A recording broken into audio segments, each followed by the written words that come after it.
الرأي العام العالمي. تواصل دولة الغدر التركية هجماتها المتكررة وتستهدف بشكل ممنهج ومتعمد المدنيين والأطفال، وتقوم بشكل يومي بعمليات الإرهاب الإجرامية وباستهداف المناطق، وبهذا يقتل ويصاب الكثير من المدنيين في مناطقنا وغالبيتهم أطفال أمام صوت دولي تام عن المجرمين وجرائمهم وقذائفهم القاتلة دون أي ذنب.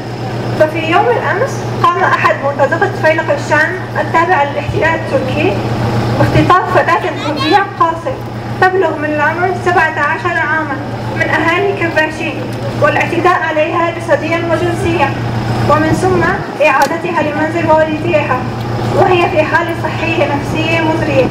لم يتوقف الأمر هنا، بل عند الشروع بالجريمة الثانية التي قام بها والدها التي حاول قتلها بداعي غسل العار والحفاظ على شرف العائلة، إلا أنه لم يتمكن من الفعل عند تدخل أهالي القرية الذين منعوه من ذلك. ولكن السؤال هنا: لما تحمل فتاة القاتل ذنبا لم تقترفه؟ لماذا يتم تشتيت الحق بدلا من أخذه؟ أين الإنسانية؟ أين دعاة حماية الطفل أمام هذه الهجمات الوحشية البعيدة عن الأخلاق والإنسانية؟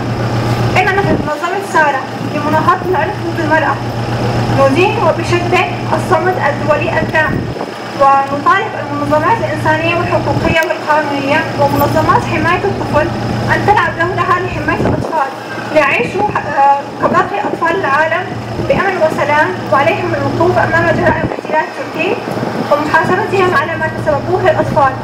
الموت للفاشية التركية، لا للصمت الدولي، لا لقتل الأطفال والنساء.